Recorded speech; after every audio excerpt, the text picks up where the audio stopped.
네, 복부와 옆구리 지방흡입에 대해서 말씀드리겠습니다. 복부와 옆구리는 피하 지방이 이렇게 PT 테스트를 했을 때 적어도 1에서 3cm 정도로 이렇게 잡혔을 때 그 효과가 좋다고 할 수 있습니다. 그리고 배꼽 주위에는 지방흡입을 할 때 신경을 써서 잘 하지 않으면 도넛 모양의 지방이 남는 수가 있습니다. 그리고 특히 하복부는 상복부보다는 지방이 좀 부드러운 편이고요.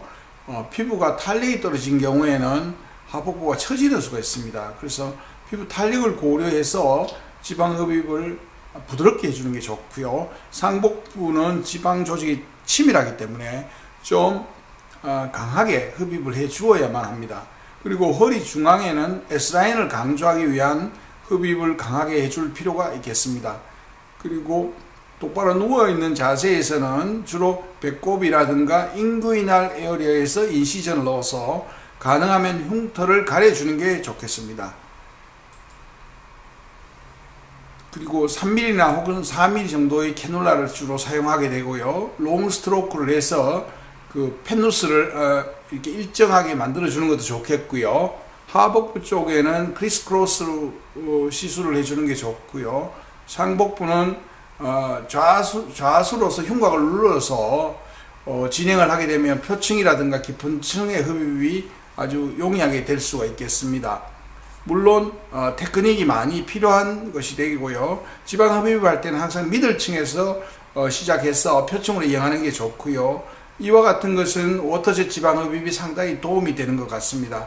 그리고 절개창에 너무 심한 충격을 줘서 뻔을 일으키지 않도록 하는 것도 상당히 중요하고요. 수술 후 압박봉대를 해서 지연 출혈을 예방하는 게 좋겠고, 한 1주 지난 다음부터는 여러가지 후관리를 해주는 게 좋겠습니다. 예를 들어 초음파, 고주파, 카복시, 메조테라피, 엔도몰로지 등을 활용해서 효과가 더 증가되도록 관리해 주면 좋겠고요. 남성의 경우는 피하 지방이 적고 그렇습니다. 그래서 지방도 아주 딱딱하고 해서 통증이 증가될 수 있고요. 마취 시에도 약간의 문제가 있을 수가 있습니다. 그리고 스카파스 파시아 밑에까지 흡입을 해 주어야만 좀 더 지방 흡입이 잘 될 것이고요. 또 이게 용액이 생식기까지 이렇게 연결돼서 약간 붓는 수도 있습니다. 그리고 지방 흡입을 하고 나서는 체중 조절을 잘 해야 되는데 체중을 너무 늘려버리면 금방 지방이 축적되는 그런 현상도 있을 수가 있습니다. 그리고 상복부냐 하복부냐에 따라서 파시아가 좀 다른 모습을 보이고 있습니다. 그리고 배꼽에서 좌우로 있는 그 렉투스 머슬 주변에 퍼포레이팅 베슬들이 올라오고 있습니다. 그래서 이 부분을 너무 충격을 주지 않도록 하는 것도 상당히 도움이 될 것 같고요. 수술 전 수술 후에 진동식 지방 흡입의 모습이 되겠습니다. 이때도 중요한 것은 역시 복근의 발달이 어느 정도 됐냐, 그 다음에 피부가 얼마나 처졌냐에 따라서 그 결과도 달라질 수 있다는 것입니다. 그래서 수술도 매우 젠틀하게 하는 것이 좋겠고요. 과거 논문에 보면 사할 방식이나 진동식 방식에 비해서 워터젯 방식이 수술 후 멍이라든가 이런 것이 적게 든다, 또 회복이 빠르다 하는 그런 논문들이 있고요.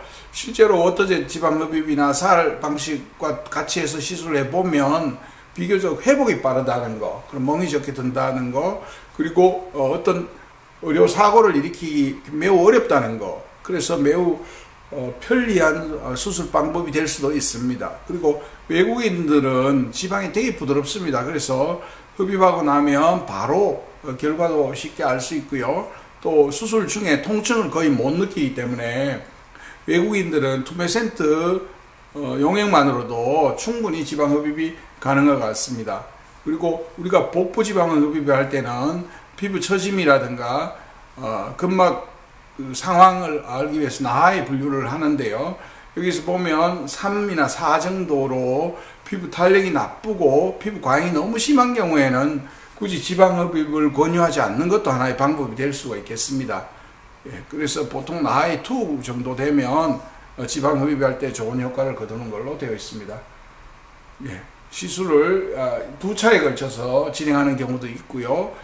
실제 수술방에서 시술하고 나면 지방이 이렇게 노랗게 완전히 용액과 구별이 됩니다. 그래서 이것을 통해서 지방이 충분히 만들어졌는지, 지방이 충분히 뽑혔는지, 그리고 두 번째 라인이 예쁘게 나왔는지를 항상 고려해 보시는 것이 필요하겠습니다.